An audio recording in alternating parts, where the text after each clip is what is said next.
Snacks Meals in the building. I wasn't even thinking about me being on the show. I wanted to produce something for them. Cool celebrity. Like if I went to the mall and stuff, people are like, oh, The thing was, I didn't even know that anybody ever thought I was ugly. We look like twins almost. Okay. She really wouldn't be able Covering any more subjects related. So that's why you got the raw reaction. This is pathetic. It's pathetic.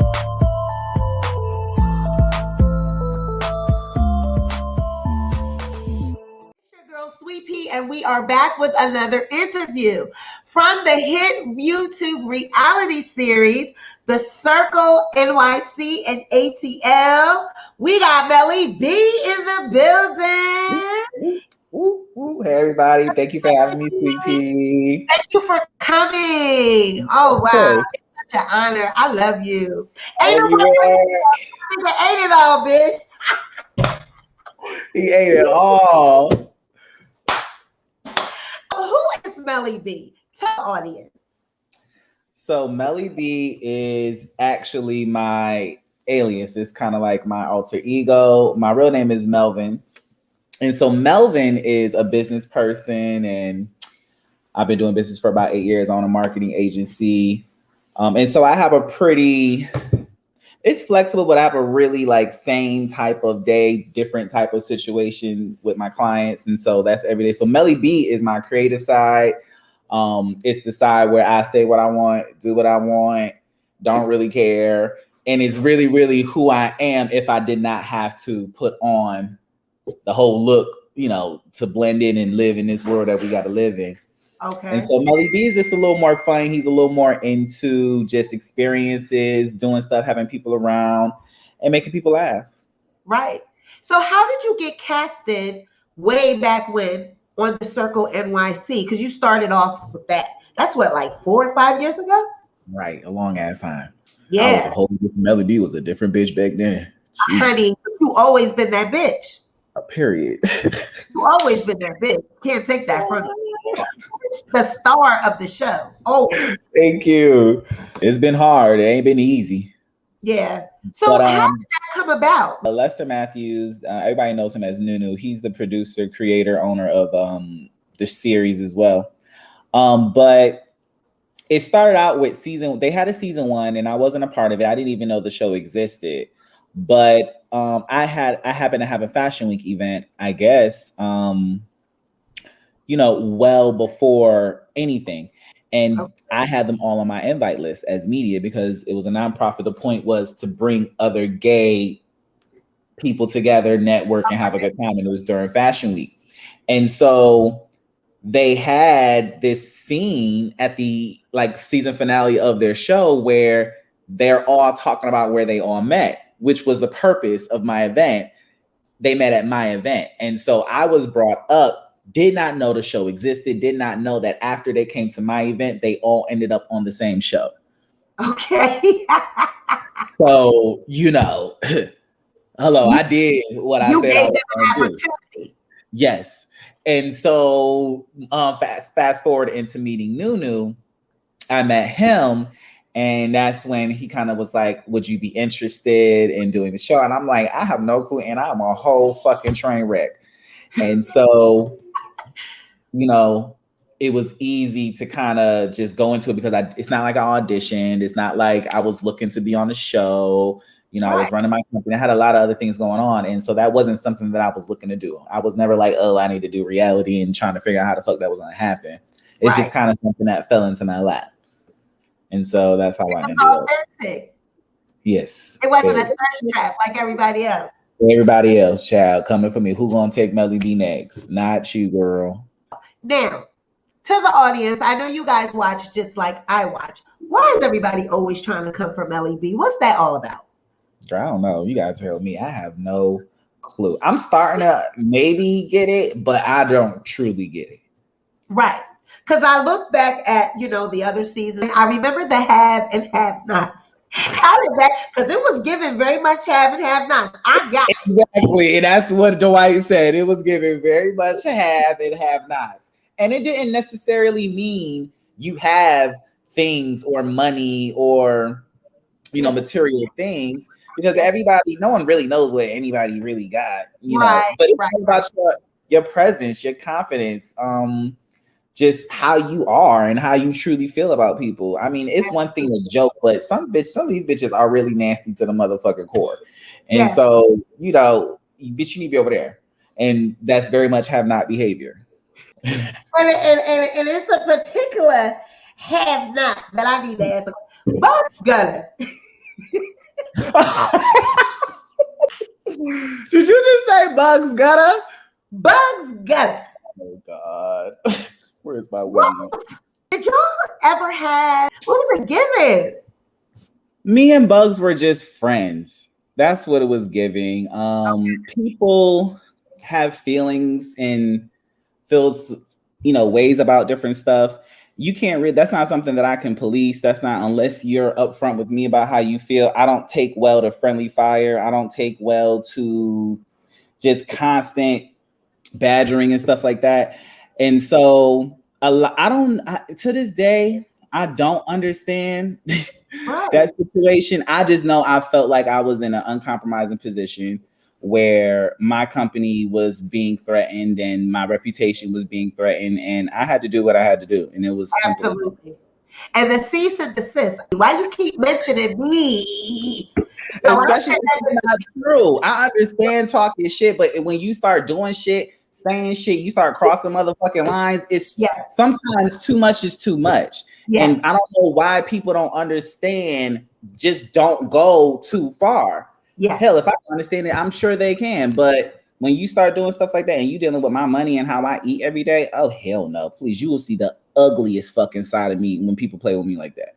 Absolutely. And speaking of business, you are the owner of a branding company. And what's that called? Lemon Brands. Lemon. So all the jealous bitches out there, Melli B, he knows his shit. Y'all like, he ain't got no career. You know, how, bitch? You don't have a career. And they are so, and guess what? That's something that continues. That's something that is my everyday. That is something that is, I do big business. I have big clients. I have a lot of real business going on, and I do so much for these people. And so outside of having all of that, I really don't have the bandwidth to have drama in my life, but then also have drama that doesn't make sense. I don't know these people. I don't know where it came from. I have no clue why it's so intense. These bitches really hate me. It's crazy. And I'm like, did I sleep with your man? Like, what did I do? Did I take something from you? Like, what you would really think that I have this past with these people that is just Melli just was terrible and just did these terrible things. There is none of that. Wow. I don't even know their first names. I know no one's legal name unless they end up being a target. What, Melli? No. Oh. You would think it's a personal, the way they would just come on and just. So you know what I think? They think the thing to do is beef with Melli in order to be able to stay on the show or have some type of storyline.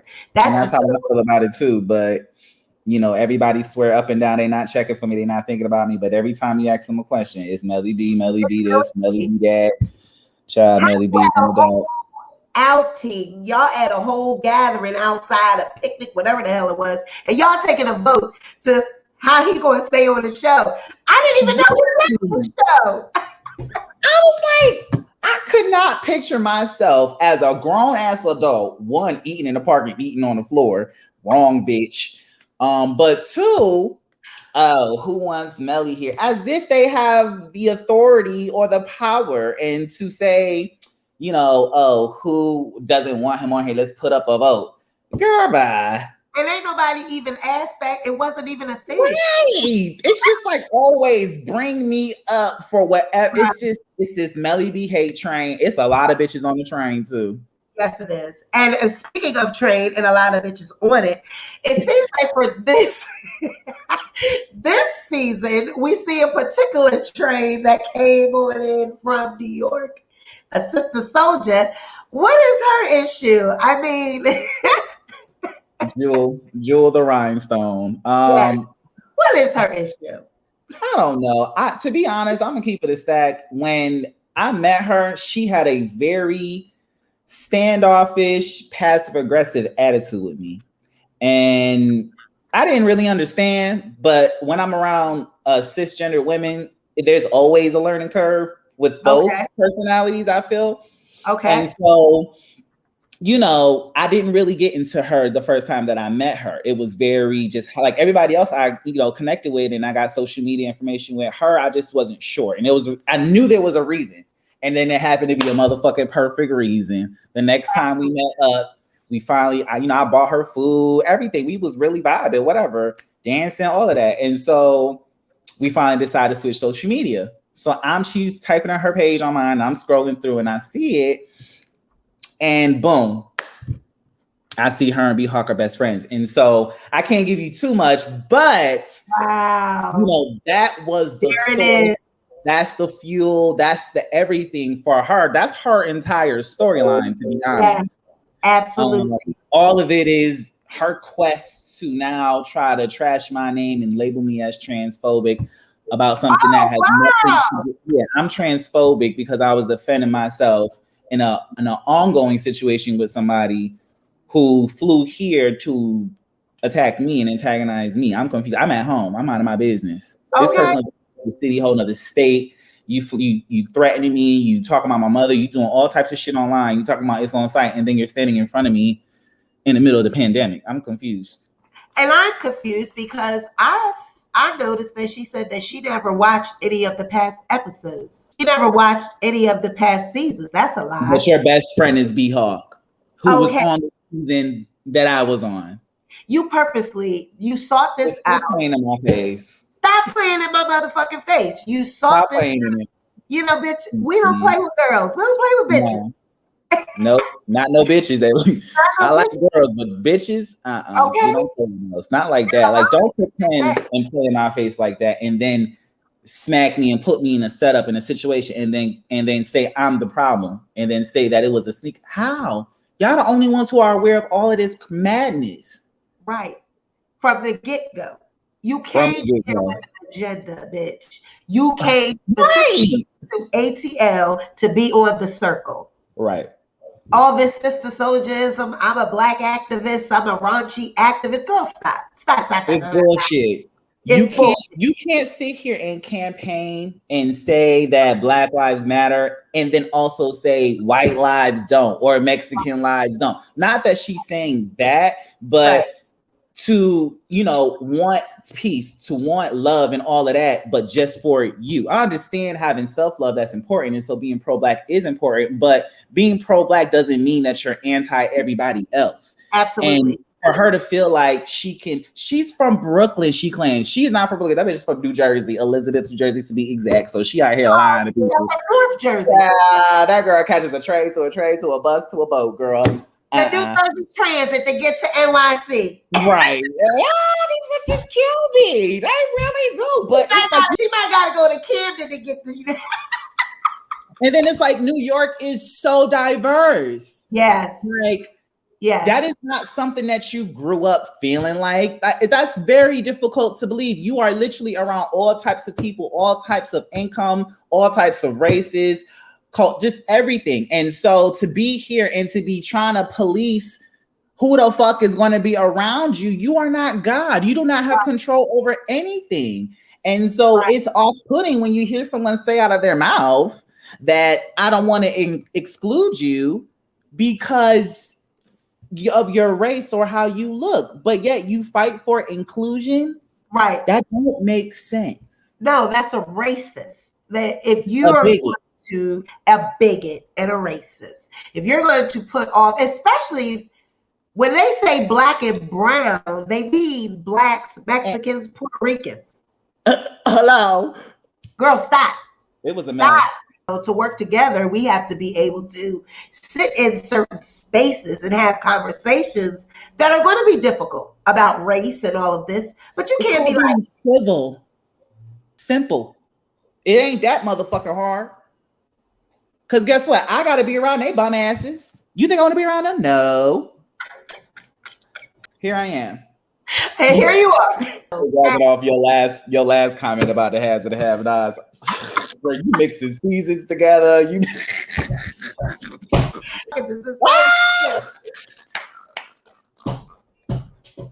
it seemed like that's what it goes every season. It's like you guys don't really come to a circle. They separate themselves. It's like Team Melli B and Team not Melli B.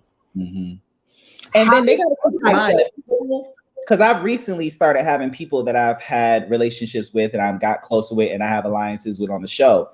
And for some reason, the feelings that people have towards me, they try to pass it on to them. And it puts people in a position where they feel like, oh, they don't want to deal with Melli because it's going to come with all of this. But what grown ass people are literally saying, oh, because you're that way, y'all all got to be that way. Right. It's just everything in our culture is just so backwards sometimes. Like we want that love and respect. Right. All niggas ain't the same. All queens ain't the same. Everybody is different. So to sit here and insinuate that these grown ass people are following me or listening to me. No, these bitches is grown. These bitches is just as fucking crazy as I am. Everybody got their own mind. Everybody got their own decision. It's just that bad bitches link up. Grown bitches hate. That's what it is. Like, why are you worried about another bitch and what she got going on and who she may be? It don't do nothing for you. It don't pay your bills. It don't put no food in your motherfucking stomach. It does nothing. And so they spend a lot of time doing nothing. So what is it that they actually do? I mean, are they artists or like how do you even get on the show? The have-nots. You confuse me because every time you say have-nots, I think of specifically that season. So when you said his name, I'm like, huh?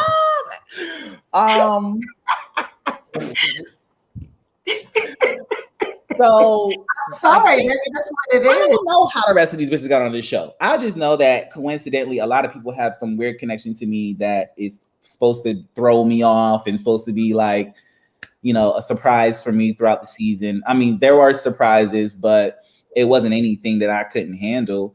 But I think people were casted to just expand on the type of people that the show represented because we have two cisgender. Oh, do we? Yeah, we got two. Ooh, child, let me stay away from the motherfucker pronouns and these motherfucking motherfucking dictionary. Get that dictionary, get it out. Sis, let me look it up. I'm done with. So we got two cisgendered women, and then we have a trans woman. Okay. And I think that's it. Okay. Apparently I'm non-binary, so I'm not binary. My pronouns are paid, that bitch, and the star. Or period. Yeah. And so it's a lot of different type of people on the show, different point of views. I don't really know what anybody does for a living. I just know they have poor attitudes. So yes. How was it filming during the pandemic? Like, how did that go? So I filmed New York going into the pandemic, and then I filmed Atlanta during the pandemic. Okay, and like what? New York open? So the day we stopped filming is the day that they where my flight was the last flight off the ground. Wow. Out of New York. It was terrible. And so I got out of there at the perfect time. Everybody, then it was the lockdown and stuff like that. Yeah. Atlanta, everybody was just tripping. And so there was a lot of space for people just to have a good time because there was nobody working. Everybody was just partying. Everybody at the strip clubs. A lot of the people who get their money in Atlanta are like freelancers. Whether they're dancers or promo people and that's their bread and butter. So these people had no motherfucking choice. Bitches had to break rules. Like even with restaurants, they wanted them to close down. Like some restaurants cannot close down. Some restaurants they close down for one day. They done lost 18,000. Wow. That ain't no easy recovery. Like, oh, I just missed a day at work. Like, no. My business tripled during the pandemic. Of course. Branding, online, people doing their channels and taking everyone digital as far as like their fulfillments and then even like POS systems back in and just virtual kitchens and just so many things were happening to automate and just make shit easier because we can only do takeout. So if someone was looking to get into reality TV, what would you tell them? What advice would you give them? Would you stay away, run for the hills? Run, bitch, run. I would say don't do the show unless you are 100% sure about who you are. Because being on these types of people and being in these type of situations, it challenges your mind, it challenges your emotions. Bitch, my nerves are challenged every 5 minutes. It's daunting after a while. It is stressful. And so, you want to make sure that you have a strong foundation before going into it, or you're going to do and say things that you, one, don't mean. Make careless choices out of defense of yourself. I've made that mistake a few times. And then just make sure that you have some fucking morals and stand by them. It's as simple as that. Be who you are and be unapologetic. Absolutely. And what would you tell someone if they wanted to ride a horse? Because we see that you are actually a horse owner. Yes. How did you get So I ended up selling Brooklyn during the pandemic. Oh I hate having this. Every time I say it, I get fucking irritated all over again. no. Yeah, it was just a lot going on. Nobody knew what the fuck was going on. At that time, bitch, everybody was just talking about finding bread and toilet tissue, bitch. And I'm sitting over here riding a Tennessee Walker in the fucking woods. So you had to sell her. Well, let's just say that you didn't have to. How did you get into, because I thought that was very unique and it was so good to see that a black man, a gay black man at that, of course. How did you get into that? So I rode horses since I was little in camp. And so from there, I always had something. I didn't know what it was because those horses are huge and, they're unpredictable. You can't make a horse. No man can make a horse do nothing that horse don't want to do. If a horse don't want to do it, that horse is going to, but you going to know. That's what I'm bringing. And so I've always found it challenging. I've always found it peaceful. And I do a lot of things that I normally wouldn't do in a normal day. Bitch, I barely take out the trash. Like, I don't take out the trash. I don't carry stuff. Here I am in the fields, girl, scooping up shit in the rain. Don't give a fuck. Boots is dirty. I got 12 horses running up on me because they think I'm trying to feed their asses. It's a lot. And so, it's something that I knew I wanted to get into. And when I found Brooklyn and when I met her after the little situation we had, I was like, oh my God, I want her. She was like a person. I would see you interacting with her. You're like, Brooklyn, will you stop?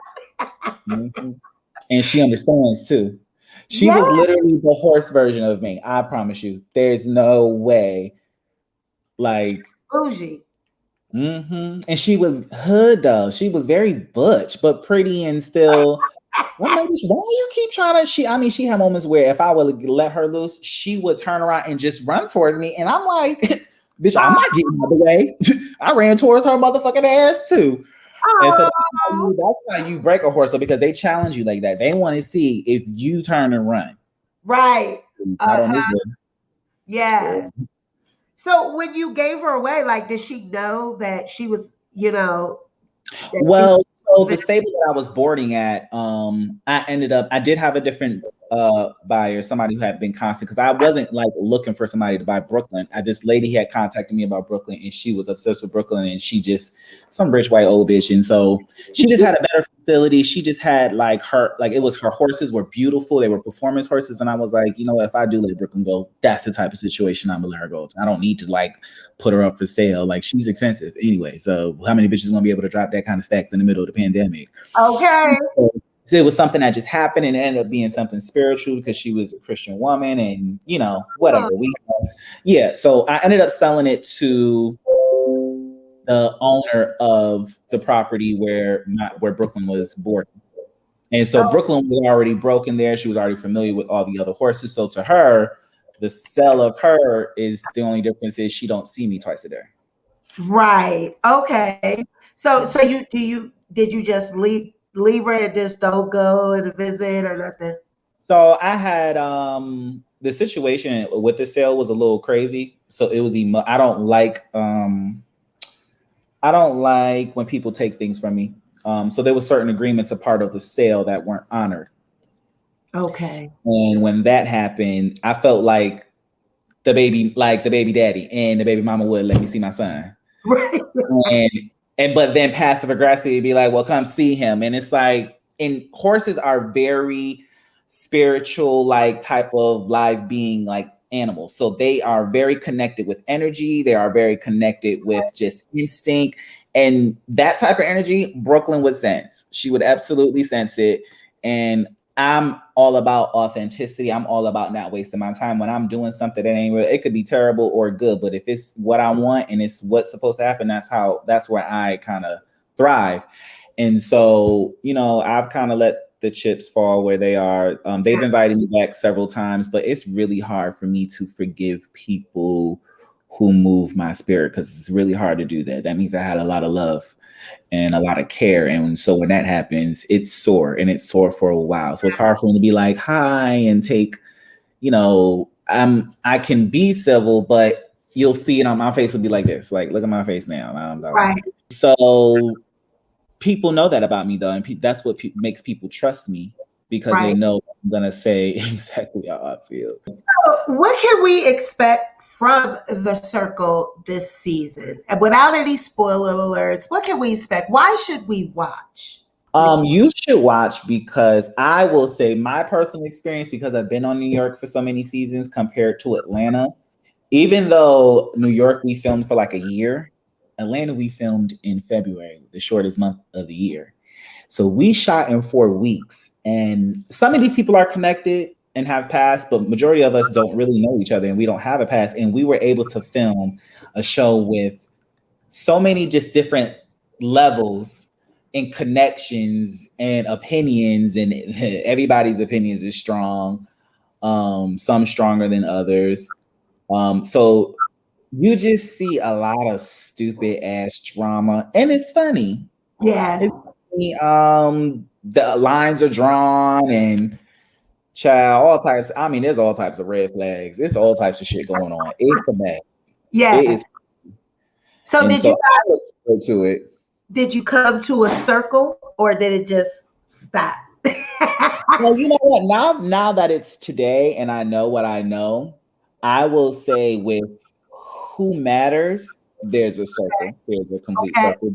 There is a unit and group of us that can work together and work with other people. We are flexible. We are at least genuine to what we say, and we have no other motives or ulterior, situations going on. And so for that's what makes a circle. You coming in saying that you don't want to be around people, there'll never be a circle. With you saying who you can't be around, that defeats the purpose of the show. So it's on the wrong show. If she needs to go on some Lifetime show called Isolation, like, this is the circle. The point is to become a circle. And so I will say we did become a circle. And like I said, it happened with the people that matter. Yes, absolutely. Because if you want to be an individual, then you need to be on Survivor. And them bitches can't survive Melli B. So good luck with that, girl. Well, period. Stop trying. Stop playing. We, the fans, we want Melli B. He's staying. He's not going nowhere. Right. And they keep acting like they don't know that. The fans mostly hate me, but I'm the reason why they watch. If there was no Melli B, there would not be a show. Melli B is the fan favorite always, every season. So you heard it here first. I did it. And we'll see how many of y'all will be back next season. I'm not coming back. I'm done. What? I am done. You done? I am done. Melli B is over. Melli B is done.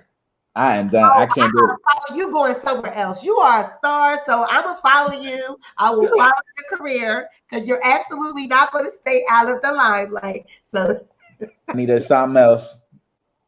Yeah. So what are you thinking? Another show or other opportunities? I don't want to say no to it. I just feel like I've been approached by network a few times for different shows, but I want to be on a show where it is, a group of Black gay men, different, but I want it to be heavier on the collaborating side. Yeah. So people, different parts of the puzzles that can come together and put together something nice, and still you see strong individuals, and then you see a strong representation of what they give.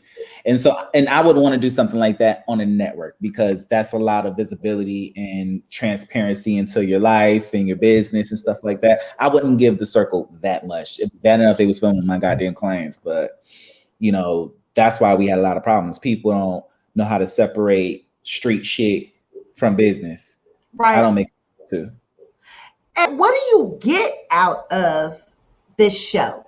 What is the benefit? What benefit? what? Why you gonna ask me a question I ask myself?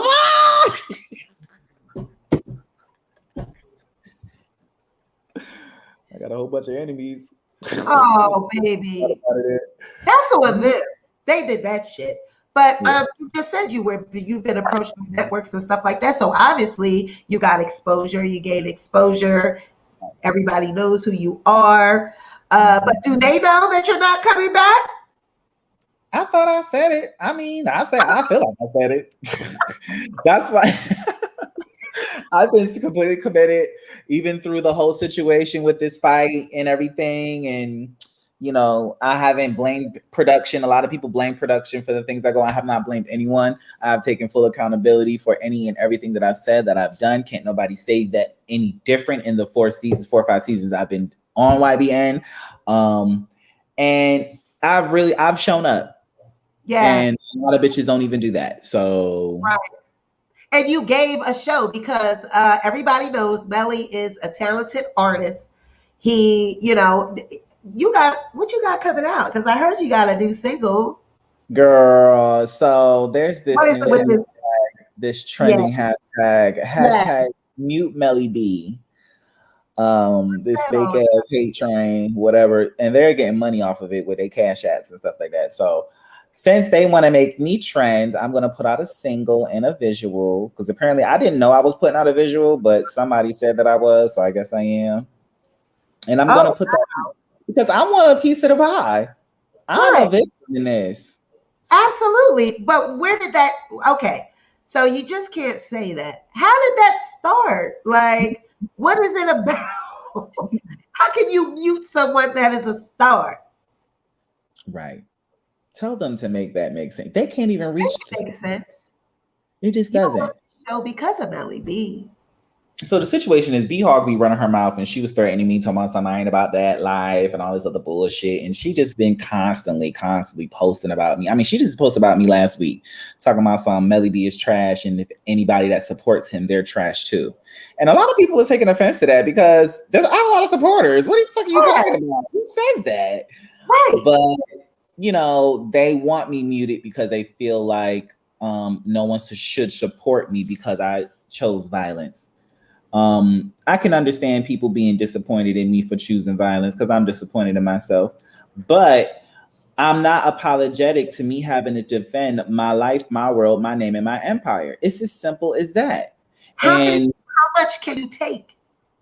People constantly coming for you. I'm on the side of a bitch hand too. Bitch, bop. Stop fucking with me. And girl, that's what it was. That's what it was. I promise you. Yeah. And so, while people feel like because someone is a Black person or a woman or whatever, they feel like if there's someone aggressive that they can't be responded to and handled in the same manner. I don't give a fuck about what you identify with. That's not my fucking business. To sit there and say that I'm attacking you and we getting into a situation because of who you are as a person is just ghetto. Right. Girl, we are in a situation and fighting because we got beef. You the one that said it was on site. You the one who said that I couldn't fight and you was going to punch me in my fucking trachea.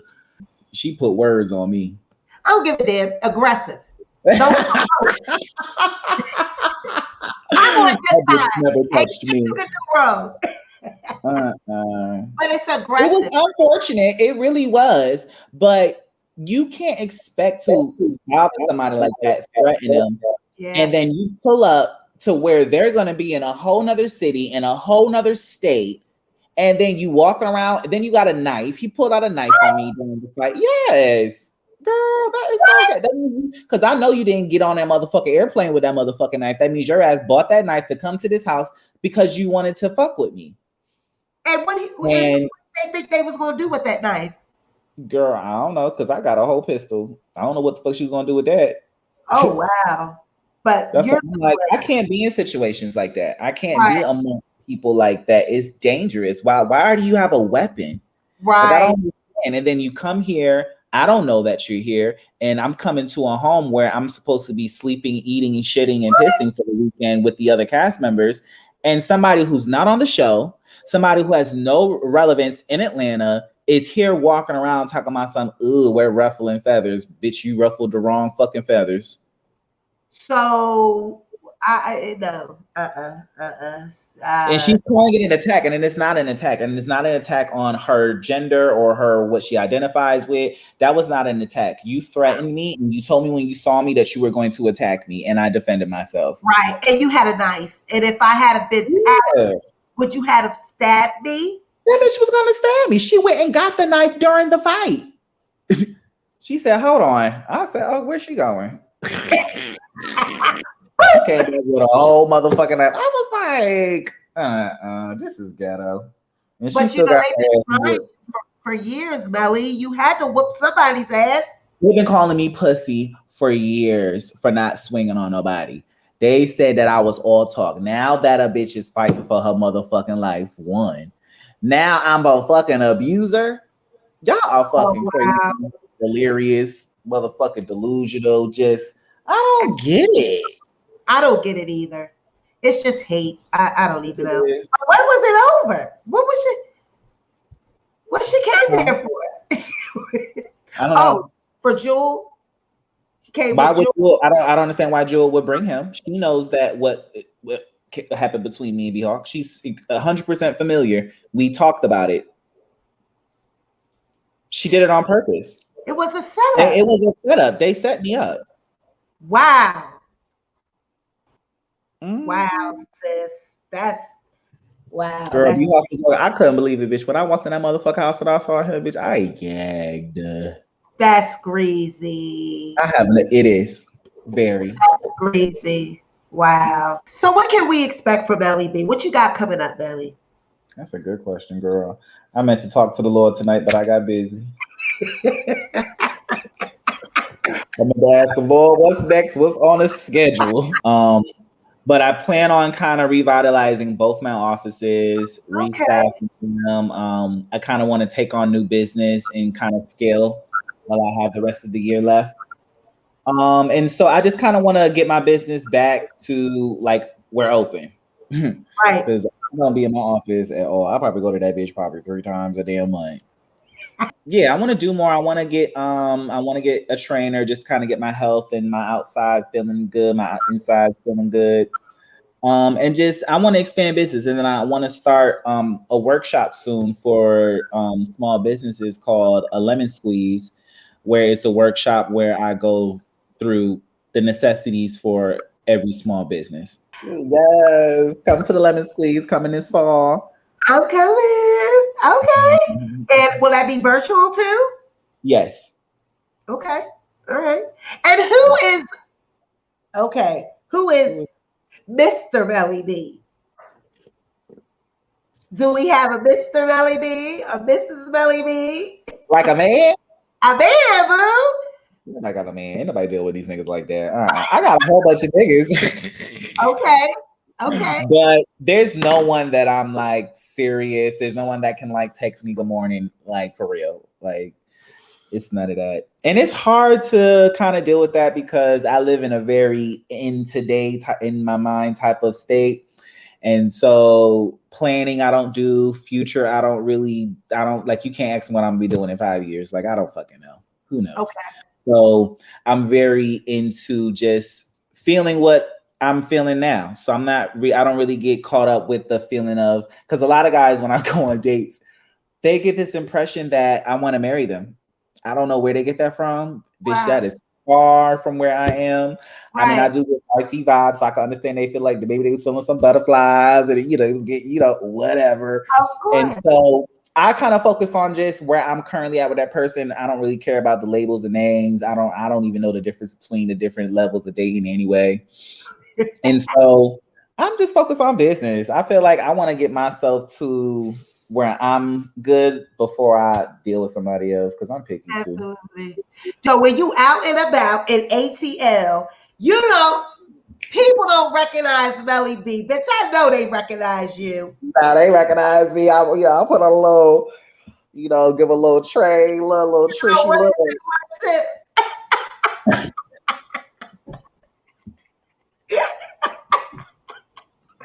Too. Innovation. Shout out to Innovation. She just sent me this hat today. I love it. Yes, that's cute. Put it, yeah. Give sleep rest. Yeah, yes. This has been a blast. So anything you want to plug? You want to tell people where to go? Are you on streaming? Where can we find this new single? When is it going to be out? So we can run it up. All right. So where do I start? Boom. If you have a small business, medium-sized business, large-sized business, and you need to make some money, hit me up. Visit my website, lemonbrands.com, and send me an email. I will be accepting new clients in like August. Okay. Yeah, August. Outside of that, you can find my music on all major platforms. Just search Melli B, and it's spelled just like how you see it, MELLIB. Stay tuned for the Circle. Search the Circle ATL in YouTube, or you can watch the Circle NYC. Catch up with those episodes. What else? And follow me on Instagram. Yes. Jeff, follow me on Instagram. I don't know if it's gonna be around here, but somewhere. It will be in the description box. All of his tags, all his handles, all his websites, all his social media will be in the description box. Will be in the description. It is love, LOVE _MELLIB. And then I want to say one last thing. Shout out to my side, our side of the table, Circle ATL.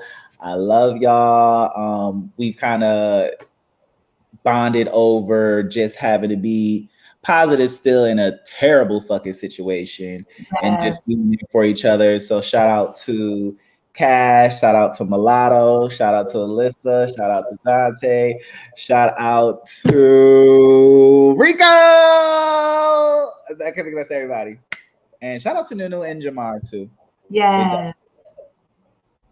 Well, thank you, Melli, for coming through. I'm going to follow your career. I know there are big things ahead for you because I keep telling you, you are a star. Thank you. You have so many catchphrases. And I'm like, he don't even know. It's just him. I don't be thinking. It just be, come out. So I love you. Thank you for coming. You are welcome here anytime. Back in with you later in the season. See how you feel about the show. Yeah, after the reunion. Oh, girl, that's gonna be the holiday. That reunion was crazy. I saw on your Instagram that y'all filmed it, so I'm looking forward to this. All right. Well, y'all, that has been another edition of the Sweet Pea Diaries, Sweet Talks with Sweet Pea and Melli B. Bye, y'all. Bye.